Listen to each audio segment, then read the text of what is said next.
Among those likely voters, 41% describe themselves as Democrats, 29% describe themselves as independents, 30% describe themselves as Republicans. Wait a minute. The poll is oversampling Democrats by 11 points. But if you do that, voila, the poll is tied. 49-49. Ooh, it's a nail-biter. No, it's not. When Obama-mania hit its peak at 2008, that's when everybody was saying, I've got to vote for him. He's great. He might be the Messiah, and it's historic, right? At that height, the Democrats only had an advantage of 7 points. CNN is giving them an 11-point advantage? Excuse me? It is totally dishonest. I mean, they are not even good at covering their tracks anymore. And they wonder why they're experiencing mass audience exodus. It's not hard to see. We're not stupid. So stop going for the media and their predictions. I know you're not, but tell your friends, pull their heads out of the sand. They are stuck in the sand and stuck in the past, and they have no idea what's about to hit them. Stu is here. He disagrees with me on the Electoral College. And where's Stu? Come here, Stu. Come on up here. And David, will you join us for a second? Yes, here? sir. I know we're going to talk to David here in a second, but join us on this. And I just want you to tell me what you think about the electoral map that maybe the media is missing or I have missed. Stu, let's start with my Electoral College. Yeah, this is your map. 321 electoral votes going to Romney, which, you know, it's a strong push. It's an aggressive map. It's one I really like looking at. Right. I will tell you this. Illinois could go either way. I'm not sure Pennsylvania. I would be more inclined to give them Minnesota now. I think they did this map last week or 2 weeks ago. Yeah, Minnesota, yeah, some people do think Minnesota, I think George Will might have been one of them that was talking about how Minnesota could actually go the other way. It's a state that's 90% white. It's a higher education. David? That's the Minnesota belief. represents what Ohio was 2 elections ago. The marriage amendment in Ohio brought out an additional 360,000 voters. You think Romney takes it? I think there's a good chance Romney takes it, even though they went with the Democrat governor 2 years ago. It was a terrible. They turned the legislature conservative, so I think it's a conservativist core. I don't think that what happened with the governor's race is indicative. I think what happens with the marriage amendment is very, very indicative of what will happen in that state, and I think it's a good chance Romney gets it. I will tell you that we called Michelle Bachmann and we were like, hey, Michelle, do you want to be on the air in the next couple of days? You know, she's running for a campaign seat. She's like, no. You know, she's like, no, I don't need TV time. I don't need. What happened with her in the last week? She's gone from being 3 down to being 7 up. There's been a 10-point swing on Michelle, and she has been the target of heavy media. And I think that's indicative of what you're going to see in Minnesota. Okay. We'd all love it if it's 321, like you're pointing out. Right. But let's just get over. It could be higher than because I could add be. Yeah. Look, I'm fine with that. Got it. But let's say we just want to get over the 270 electoral vote barrier. All right, go ahead. Let's pull it back and let's look at the very beginning base sort of position. Romney wins all the states McCain won in 2008. Plus, he wins the congressional district in Nebraska that he lost and Indiana. That's going to get you to Obama 237. Romney 191. And no doubt that that's going to happen. Yeah, that one's pretty much all locked in. Got it. So that's the case. Romney absolutely must win Florida, North Carolina, and Virginia. He's got to win those 3 states. The closest one is Virginia, right? Yeah. Florida, we think he's going to win. North Carolina would be surprising if he Let me tell you something. Florida, here, come here. This is at one of the actual voting machines. This is one from Florida that gave us the hanging chads. This is the actual court case from the Supreme Court. I swear to you, we all come down and kick your butts if you do it to us again. Count them and count them right. And everybody voting, push the Chad all the way through. I'm just saying.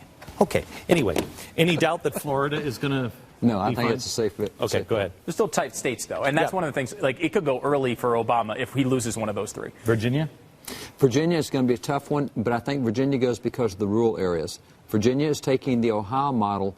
Again, 2 elections ago in Ohio, if you lost 2 of the 3 major cities, you lost the state. Bush lost 5 out of 6 major cities because they went out in rural areas and brought the vote up. That's what's got to happen in Virginia. The rural areas will overcome Northern Virginia. I think it goes for Romney. Okay. Okay, so this leaves us at Romney 248, Obama 237. Okay, leaving without, we haven't rated yet, Nevada, Colorado, Wisconsin, Iowa, New Hampshire, and of course Ohio, all up for grabs. Are you ready to vomit? Because I'm ready to vomit.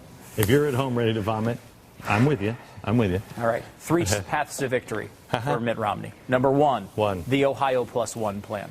You win Ohio, and you win any of the other states I just named, just one of them. Even if it's New Hampshire, the smallest one of them all. David? You're up over 270. How about, tell me about Ohio, though. Is he going to win Ohio? Yeah, I think it will. Interestingly, even just this weekend, conservative operatives in Ohio were asking to pull their folks out and send them to Michigan because they felt Ohio was that safe.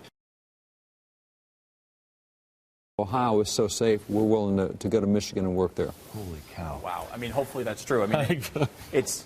Your mouth to God's ear. It's the ground game and early voting totals that you just outlined versus the polls, because the polls are showing a 2 to 3 point advantage for Obama. There were 300,000 evangelicals that didn't vote last time in Ohio. Right. 300,000. Obama won by 260. Are these evangelicals going to go out and vote? Oh, yeah. They're higher this time. For example, in Ohio, normally they'll distribute 500,000 voters' guides. They did 2.2 million voters' guides, conservative voters' guides this time. They personally visited 9,000 churches in Ohio to distribute those voters' guides to them. They've made over 1.6 million calls to evangelicals and social conservatives. Ralph Reed told me, even in the Reagan era, he's never seen anything like this. Agreed. But see, this is what in the Reagan era, we had a different paradigm. We didn't use the voters' guides. We didn't use that kind of stuff. I think the closest thing you can look to is back in the heyday of Christian Coalition 10, 12 years ago when they were doing voters' guides all over everywhere. That was a big thing. This dwarfs that. This makes that look like minor league, and that was big stuff. I really think, David, that this is going to be a Chick-fil-A day tomorrow. I think it's just going to be overwhelming tomorrow with the number of people that you don't have to bus in, and they're quiet, and they're just going to go. Do you agree that? I agree. I agree. I think tomorrow night is going to be done a lot sooner than most people think it will be. I hope you're right.